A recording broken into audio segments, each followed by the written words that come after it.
स्वागत आणि सगळ्या महत्त्वाच्या बातम्यांचा वेगवान आढावा घेऊयात या बुलेटिनमधून। बातम्यांचं अर्धशतक। आमदार संग्राम जगताप यांना राष्ट्रवादी काँग्रेस पक्षाकडून नोटीस। प्रदेशाध्यक्ष सुनील तटकरे यांनी बजावली नोटीस। सातत्याने होणाऱ्या वादग्रस्त वक्तव्यांमुळे पक्षाच्या शाहू फुले आंबेडकर या विचारधारेला छेद दिला जात असल्याचा नोटिशीमध्ये उल्लेख आहे। नुसत्या नोटिसा देऊन काहीही होणार नाही। जो व्यक्ती महाराष्ट्राच्या संविधानाच्या विरोधामध्ये काम करत असेल अशा व्यक्तीवरती स्ट्रॉंग ऍक्शन घेतली पाहिजे, सुप्रिया सुळेंची मागणी। सगळ्या गुंडांसोबत सगळ्या राजकीय नेत्यांचे फोटो कसे काय? सामाजिक कार्यकर्त्या अंजली दमानियांचा सवाल। राजकारणामध्ये सगळ्यांना गुंड लागतात, हे राजकारणाचं चित्र बदलण्याची गरज असल्याचं दमानियांचं वक्तव्य। नाशिक गंगापूर गोळीबार प्रकरणामध्ये पोलिसांची मोठी कारवाई। भाजपच्या सुनील बागुल यांच्या पुतण्याला अटक। या प्रकरणी याआधी भाजपच्या मामा राजवाडे यांना देखील अटक। मुख्य आरोपी तुकाराम चोथवे आणि अजय बोरिसा सध्या फरार आहेत। ऑपरेशन ब्लू स्टार ही मोठी चूक होती आणि तत्कालीन पंतप्रधान इंदिरा गांधींना आपल्या जीवाची मोठी किंमत चुकवावी लागली। काँग्रेसचे ज्येष्ठ नेते पी चिदंबरम यांचं वक्तव्य। अमृतसरच्या सुवर्ण मंदिरातून दहशतवाद्यांना हुसकावण्यासाठी लष्करी कारवाई करणं चूक होतं, चिदंबरम यांचं विधान। तर चिदंबरम यांची ही काही वक्तव्य भाजपकडून येत असल्यासारखी आहेत। खासदार संजय राऊत यांची चिदंबरम यांच्या वक्तव्यावर टीका। मुख्यमंत्री देवेंद्र फडणवीस आज दिल्लीच्या दौऱ्यावर। भाजपच्या केंद्रीय निवडणूक समितीची दिल्लीमध्ये महत्त्वाची बैठक। पंतप्रधान नरेंद्र मोदी आणि भाजपचे राष्ट्रीय अध्यक्ष जे.पी. नड्डा यांच्या नेतृत्वाखाली बैठकीचे आयोजन। पुण्यामधल्या वसंतदादा शुगर इन्स्टिट्यूटमध्ये दुपारी महत्त्वाची बैठक आहे। शरद पवार आणि उपमुख्यमंत्री अजित पवार आज एकत्र बैठकीसाठी उपस्थित राहतील। या बैठकीमध्ये साखर कारखान्याच्या संदर्भात महत्त्वाची चर्चा होणार आहे। एकनाथ शिंदे यांच्याकडून महापालिका निवडणुकांच्या पार्श्वभूमीवर आढावा। कोणतेही हेवे दावे ठेवू नका, सहकारी म्हणून काम करा, शिंदेंच्या कार्यकर्त्यांना सूचना। मतदार यादीवरती बारकाईनं काम करा, एकनाथ शिंदेंच्या सूचना। शिवसेनेमध्ये आता असणार शिवदूत। मुंबईमधील प्रत्येक यादी भागावरती शिवदूत नेमला जाणार। प्रत्येकाच्या घरी जाऊन शिवसेनेचे शिवदूत हे नागरिकांसोबत संवाद साधतील। उपमुख्यमंत्री एकनाथ शिंदे यांनी शाखा प्रमुखांना सूचना दिल्या।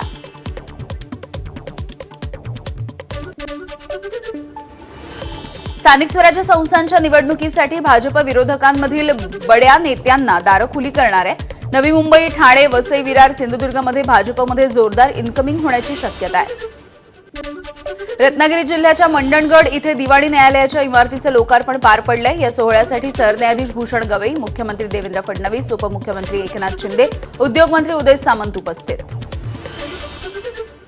काही लोकांना आपलं नाव घेतल्याशिवाय जेवणही जात नाही, ही त्यांची अडचण आहे। भाजपचे राज्यसभेचे खासदार अशोक चव्हाण यांचं नाव न घेता आमदार प्रताप पाटील चिखलीकर यांचा निशाणा।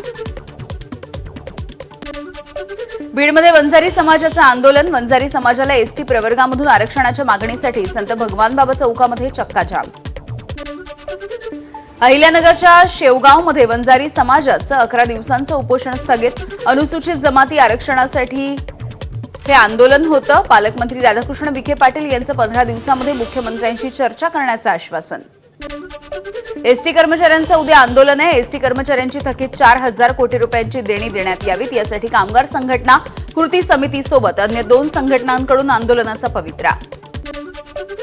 झोपडपट्टी पुनर्वसन योजनेमध्ये आता 35% जागा खुली ठेवणं विकासकांवरती बंधनकारक। नियमाचं उल्लंघन करणाऱ्या कोणत्याही योजनेला मंजुरी देऊ नये, तसंच अधिकाऱ्यांवरती निलंबनाची कारवाई करण्याचा राज्य सरकारचा निर्णय। पालिका निवडणुकांच्या पार्श्वभूमीवरती कबूतरखान्याचा विषय आता अधिक पेटण्याची शक्यता आहे। जैन समुदायाच्या सभेनंतर आम्ही गिरगावकर संघटना आक्रमक, कबूतर go back to Marwad Rajasthan अशा आशयाचे पोस्टर्स व्हायरल होत आहेत। मध्य रेल्वेच्या मेगा ब्लॉकचा 41 मेल आणि एक्सप्रेस गाड्यांवरती परिणाम। 14 गाड्या रद्द, उर्वरित गाड्या विलंबानं धावतील। आज पुणे आणि मुंबईच्या दरम्यान धावणाऱ्या प्रगती express, Deccan queen, Sinhagad, intercity express रद्द झाल्यात। दिवाळी सुट्टीच्या हंगामातील गर्दी लक्षात घेता पश्चिम रेल्वेने 130 आणि मध्य रेल्वेची 12 विशेष एक्सप्रेस फेऱ्या चालवण्याची घोषणा। यापूर्वी 1000पेक्षा अधिक फेऱ्यांचं नियोजन झालं असून आता आणखी 142 फेऱ्यांची भर पडतीये।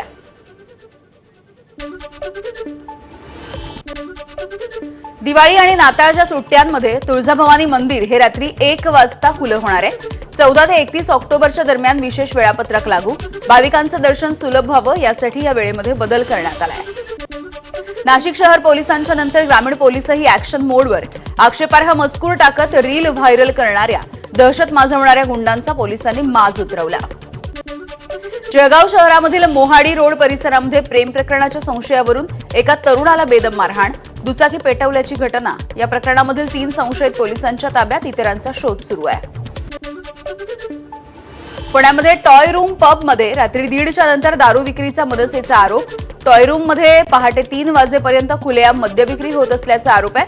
अशा पबवरती त्वरित कारवाई करण्याची मनसेची मागणी.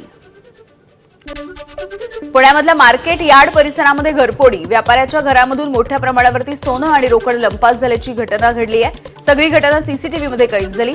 मार्केट यार्ड पोलीस स्टेशन परिसरामधून 2 आरोपींच्या विरोधात गुन्हा दाखल. नाशिकमध्ये अपघातांची मालिका सुरू आहे. पाईपलाईन रोड परिसरामध्ये जिओ पेट्रोल पंपाच्या समोर दुचाकी आणि ट्रकचा भीषण अपघात झालाय. या अपघातामध्ये 8 वर्षांच्या नेविका नेरकर याची मुरडीचा जागीच मृत्यू झाला. मुंबई गोवा महामार्गावरती 3 वाहनांचा अपघात झाला. या अपघातामध्ये वाहनांचं नुकसान झालंय. अचानकपणे ब्रेक मारल्यामुळे 3 वाहनांची धडक बसली. मुंबई गोवा महामार्गाच्या पेणजवळ असणाऱ्या जिते गावाच्या नजीक हा अपघात झालाय. वर्ध्याच्या सेलू तालुक्यामधील शिवणगाव इथे गावठी दारूभट्ट्या उद्ध्वस्त. आरोपींवरती गुन्हा दाखल. तब्बल 18 ड्रममधील दारूचा साठा नष्ट झालाय. बुलडाण्यामधील मुक्ताईनगरमधल्या अकोटमध्ये केळीनं भरलेल्या भरधाव ट्रकचा अपघात झालाय. या अपघातामध्ये 2 जणांचा मृत्यू झाला तर 4 जण गंभीर जखमी आहेत. धुळ्याच्या शिरपूरमध्ये दरोडा टाकण्याच्या उद्देशानं आलेल्या 4 जणांना ताब्यात घेण्यात आलंय. त्यांच्याकडून 2 गावठी कट्टे आणि 11 जिवंत काडतुसं जप्त. संशयित रेकॉर्डवरील अट्टल गुन्हेगार असल्याची माहिती. बांधकाम इमारतीमधून सिमेंटचा ब्लॉक पडून 22 वर्षाच्या तरुणीचा जागेवर मृत्यू झाल्याची घटना घडली होती. मुंबईतल्या जोगेश्वरी परिसरामधली ही घटना आहे आणि या प्रकरणी श्रद्धा कन्स्ट्रक्शन आणि इतर लोकांच्या विरोधात गुन्हा दाखल झाला. नाशिकमधल्या कळवण दगडफेकीच्या प्रकरणामध्ये पोलिसांची मोठी कारवाई. आतापर्यंत 14 दंगेखोर ताब्यात. दंगेखोरांची कळवण शहरामधून पोलिसांनी धिंड काढली आहे. सीसीटीव्ही फुटेज आणि मोबाईल लोकेशनच्या आधारे तपासाला वेग आलाय. खदानीमधल्या पाण्याचा अंदाज आला नसल्यामुळे पोहण्यासाठी गेलेल्या 2 शाळकरी मुलांचा बुडून मृत्यू झालाय. मृत्यू झालेल्या दोघेही महालगावमधल्या 9वीच्या वर्गामध्ये शिकत होते. छत्रपती संभाजीनगरच्या गंगापूर तालुक्यातली ही घटना आहे. जमिनीमधून गुप्तधनाचा हंडा काढून देतो असं सांगत भोंदूबाबानं 1,87,00,000 रुपयाची फसवणूक केली आहे. मोहम्मद कादर शेख असं फसवणूक करणाऱ्या या भोंदूबाबाचं नाव आहे. सोलापूर पोलिसांनी त्याला अटक केली. मध्यरात्री गोंदियाच्या जिल्हाधिकारी कार्यालयाच्या जवळ वाघाचं दर्शन झालंय. जिल्हाधिकारी कार्यालयाच्या मागच्या बाजूला हा वाघ दिसला. गोंदिया शहराच्या लगत असलेल्या फुलचूर परिसरामध्ये भीतीचं वातावरण आहे. नेवासा तालुक्यामधल्या राजेगावमध्ये रस्ता नसल्यामुळे नागरिक त्रस्त झाले. गावामध्ये येण्यासाठी गावकऱ्यांना नदीमधून वाट काढावी लागते. रस्ता दुरुस्त होत नाही तोपर्यंत निवडणुकांवरती बहिष्कार टाकण्याचा ग्रामस्थांचा निर्णय. शेतकऱ्यांच्या धान्याला हमीभावासाठी केंद्र पणन महामंडळाचा मोठा निर्णय आहे. धान खरेदीमध्ये अपहार रोखण्यासाठी केंद्रचालक संस्थांवरती नवा आर्थिक वचक. यंदा 5,000 क्विंटलपेक्षा जास्त उद्दिष्ट घेतलेल्या संस्थांना 25 लाखांची रोख अनामत बंधनकारक. धाराशिवमध्ये महापुराच्या नंतर शेतकऱ्यांच्या समोर नवं संकट. चारा टंचाई आणि आर्थिक संकटामुळे पशुधन विकण्याची वेळ आली आहे. पावसानं शेती नुकसान म्हणून दावणीची जनावरं देखील विक्रीला काढण्यात आली. गोव्यामध्ये परतीच्या पावसाची जोरदार हजेरी. वाळपईमध्ये ढगफुटी सदृश्य पाऊस पडलेला आहे. कमी वेळेत जास्त पाऊस झाल्यामुळे इथलं जनजीवन काहीसं विस्कळीत झालं. पुढील 4 दिवस या राज्यामध्ये तुरळक प्रमाणामध्ये पाऊस पडण्याची शक्यता आहे. उत्तर प्रदेशच्या बरेलीमध्ये उधारी मागितल्यामुळे दुकानदारालाच मारहाण झाली आहे. ही घटना सीसीटीव्हीमध्ये कैद झाली. पोलिसांनी सध्या गुन्हा दाखल करून तपास सुरू केलाय.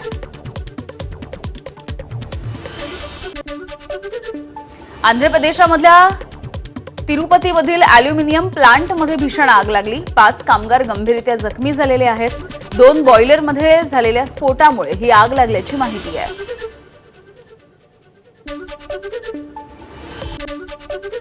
विद्यार्थ्यांना वाटण्यात येणारे लॅपटॉप हे धूळ खात पडल्याचा व्हिडिओ आझमगडमधून समोर आलाय. लॅपटॉप ठेवून खराब झाल्यामुळे ते पोत्यात भरून फेकून देण्यात आले. जम्मू काश्मीरच्या भद्रवाह खोऱ्यामध्ये सध्या जोरदार बर्फवृष्टी होतीये आणि या सगळ्याच पर्वतरांगांवरती बर्फाची पांढरी चादर पसरली आहे. मोरोक्कोमध्ये सध्या पुरामुळे मोठ्या प्रमाणावरती नुकसान झालंय. रस्त्यांना सध्या तलावाचं आणि नदीचं स्वरूप आलंय. वाहनं, घरं, दुकानं हे सगळं पाण्याखाली गेलंय. मोरोक्कोमधलं जनजीवन देखील सध्या विस्कळीत झालं असून हजारो लोक या पुरामुळे प्रभावित झाले आहेत. लॉस एंजेलिसमधल्या हंटिंग्टन बीचवरती हेलिकॉप्टर कोसळलंय. या अपघातामध्ये 5 जण जखमी झाले. जखमींमध्ये हेलिकॉप्टरमधल्या 2 जण आणि रस्त्यावरच्या 3 जणांचा समावेश आहे. अपघाताचा हा भयंकर व्हिडिओ सध्या सोशल मीडियावरती व्हायरल होतोय. अफगाणिस्तान सैन्याचा पाकिस्तानमध्ये शिरून हल्ला. पाकिस्तानचं मोठं नुकसान करण्यात आलं. 12 सैनिकांना ठार मारलं आणि 5 जणांना ओलीस ठेवलं. 12 पेक्षा अधिक पाकिस्तानी चौक्या देखील या हल्ल्यामध्ये उद्ध्वस्त झाल्या. ब्रिटनच्या वेलिंगबोरो शहराचे महापौर राज मिश्रा यांची अयोध्येला भेट. 12 सदस्यांच्या शिष्टमंडळासोबत त्यांनी श्रीरामाचं दर्शन घेतलंय. इंग्लंडमध्ये देखील लोक अयोध्येला येण्याची इच्छा व्यक्त करतात. मिश्रा यांच्याकडून अयोध्या नगरीसह पंतप्रधान मोदी, मुख्यमंत्री योगी यांचं तोंड भरून कौतुक. दूरदर्शन सह्याद्रीवरची पहिली दैनंदिन मालिका दामिनी ही पुन्हा एकदा येतेय. 30 वर्षांच्या नंतर दामिनी 2 ही नव्या कथानकामध्ये आपल्याला बघायला मिळेल. नव्या दमदार शैलीमध्ये ही मालिका परत येतेय आणि उद्यापासून दररोज संध्याकाळी 7:30 वाजता ही मालिका सह्याद्रीवरती आपल्याला बघता येईल. चित्रपट अभिनेता निर्माता नवाजुद्दीन सिद्दीकीला मुंबई उच्च न्यायालयाने दिलासा दिलेला नाहीये. नवाजुद्दीनने त्याचा भाऊ शमशुद्दीन सिद्दीकी आणि विभक्त पत्नी अंजना किशोर पांडेच्या विरुद्ध गुन्हा दाखल केलेला 100 कोटींचा मानहानीचा खटला हा न्यायालयानं सध्या फेटाळून लावला. अहमदाबादमध्ये 17वा फिल्मफेअर पुरस्कार 2025 पार पडलाय. लापता लेडीज या सिनेमानं बाजी मारली आहे. आलिया भट्ट, कार्तिक आर्यन, राजकुमार राव यासारख्या कलाकारांचा देखील सन्मान करण्यात आला.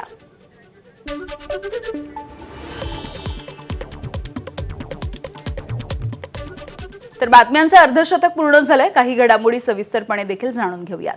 मनाचे श्लोक या चित्रपटाचा शो बंद पाडणं हिंदुत्ववादी कार्यकर्त्या उज्ज्वला गौड यांना चांगलंच महागात पडलंय आणि त्यांच्या विरोधामध्ये सध्या गुन्हा देखील दाखल करण्यात आलाय. उज्ज्वला गौड आणि त्यांच्या